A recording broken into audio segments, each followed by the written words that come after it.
Shalom saudara yang dikasihi Tuhan Yesus Kristus. Selamat pagi, selamat berjumpa dalam renungan pada pagi hari ini. Doa dan harapan saya saudara semua ada dalam keadaan yang baik, sehat, penuh sukacita, dan berlimpah berkat Tuhan. Sebelum kita mendengarkan renungan firman Tuhan, mari sama-sama kita siapkan hati dan berdoa. Bapa kami yang di sorga, Bapa dalam nama Tuhan Yesus Kristus, kami bersyukur untuk berkat kemurahan Tuhan. Tuhan sudah melindungi, menjagai, memberkati kami sampai saat ini. Pada saat ini kami boleh bangun dengan kekuatan, kesehatan, dan berkat Tuhan. Itu semua adalah anugerah-Mu bagi kami. Kami mau bersyukur, berterima kasih kepadamu untuk segala hal, semua perkara yang terjadi atas hidup kami. Pada saat ini Tuhan, kami mau mendengarkan sabda firman-Mu. Urapi kami Tuhan, agar kami mengerti akan kehendak-Mu.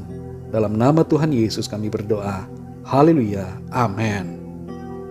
Saudara dikasihi Tuhan, pembacaan Alkitab kita pada saat ini terdapat dalam 1 Tesalonika pasal yang keempat.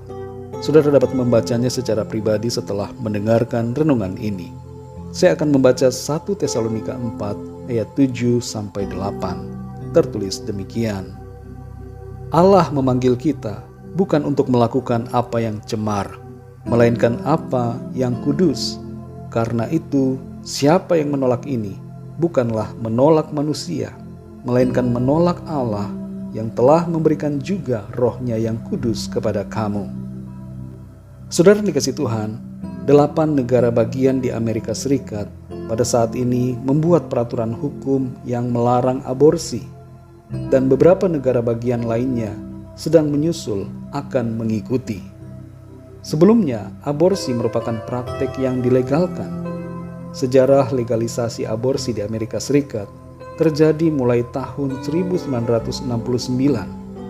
Sejak saat itu, beberapa penelitian menunjukkan bahwa legalisasi aborsi ini menyebabkan meningkatnya aktivitas seksual di luar pernikahan dan sekaligus meningkatkan jumlah penderita penyakit menular seksual. Yang dimaksud dengan aktivitas seksual di luar pernikahan di sini ialah berbagai bentuk percabulan dan perzinahan yang berlawanan dengan aturan firman Tuhan. 1 Tesalonika 4 ayat 7-8 ini berkata bahwa Tuhan memanggil kita, memanggil saudara dan saya, bukan supaya kita hidup cemar, bukan supaya hidup cabul, bukan supaya hidup dalam perzinahan, melainkan supaya kita hidup dengan cara yang menyenangkan hati Tuhan.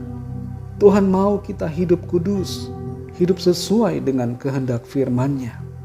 Setiap orang yang menolak akan kebenaran ini bukan menolak manusia, melainkan menolak Tuhan yang telah memberikan Roh-Nya yang suci kepada kita. Tidak cukup bagi kita hanya mengaku beriman saja, tapi iman itu harus dibuktikan dan diwujudkan dalam kehidupan kita sehari-hari.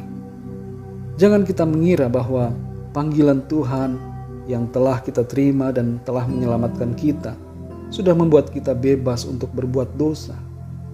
Dosa kita, saudara, memang sudah ditebus oleh darah Kristus. Tapi apakah dengan beriman kepada Kristus, maka kita boleh kembali lagi berbuat dosa berulang kali?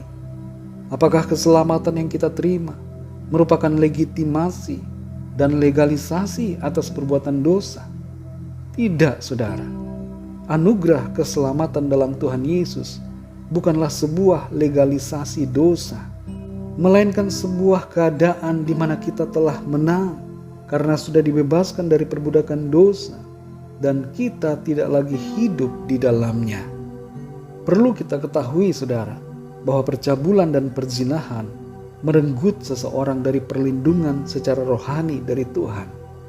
Tindakan dosa, percabulan, dan perzinahan ini membuka pintu bagi kuasa iblis untuk menyerang dan menghancurkan jiwa dan kehidupan seseorang yang terlibat di dalamnya, serta akan menyebabkan kita terhalang untuk menikmati berkat-berkat Tuhan yang sejati. Dalam Galatia 5 ayat 19-21, di situ tertulis bahwa percabulan dan perzinahan akan menyebabkan pelakunya tidak mendapatkan bagian di dalam sorga. Jadi kita perlu berhati-hati, saudara, dengan dosa-dosa ini. Jangan biarkan keselamatan yang sudah kita terima dihancurkan atau digagalkan oleh karena keterikatan kita dengan dosa yang demikian.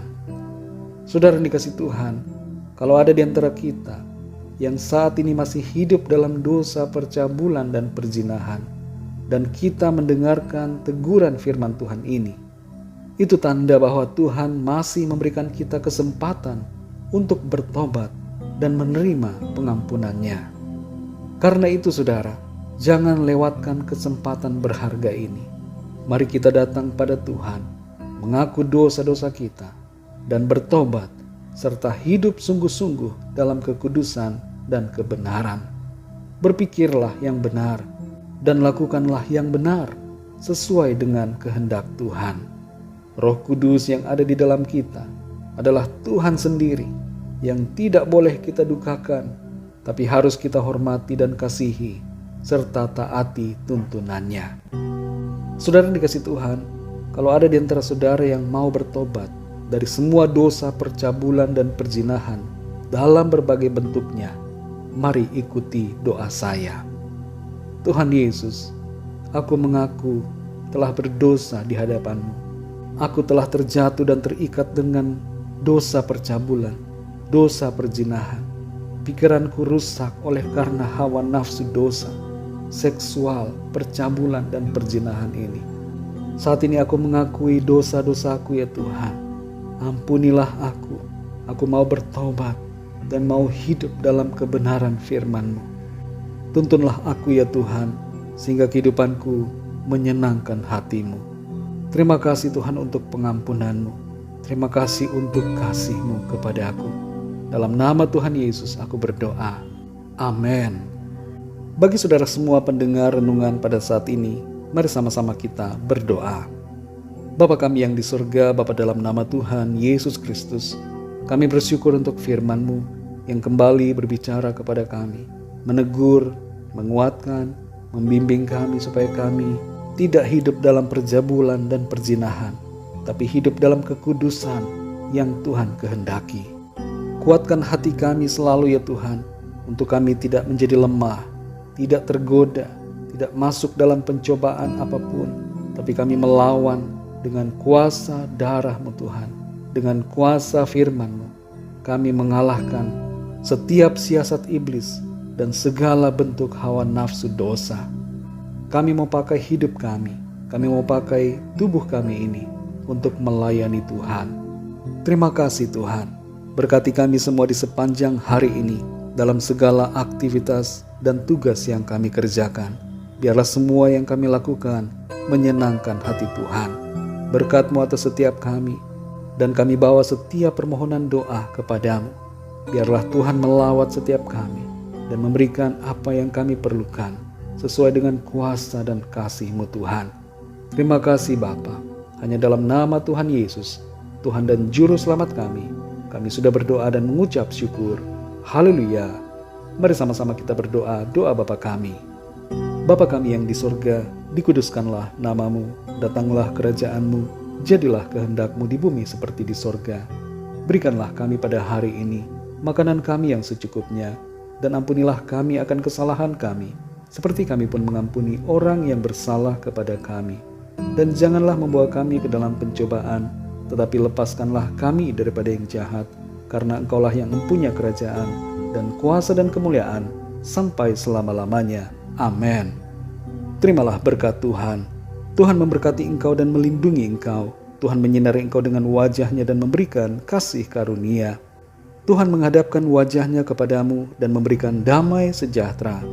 Berkat anugerah dari Bapa Sorgawi, cinta kasih karunia dari Tuhan Yesus Kristus, dalam persekutuan dan penghiburan Roh Kudus, menyertai kita semua, sekarang ini dan sampai selama-lamanya. Dalam berkat nama Tuhan Yesus Kristus. Haleluya. Amin. Puji Tuhan saudara dikasih Tuhan, saya percaya firman Tuhan menjadi berkat dan kekuatan buat saudara semua, dan Roh Kudus akan menolong kita untuk senantiasa hidup dalam kekudusan. Tuhan Yesus memberkati saudara semua. Sampai jumpa dalam renungan yang berikutnya. Haleluya.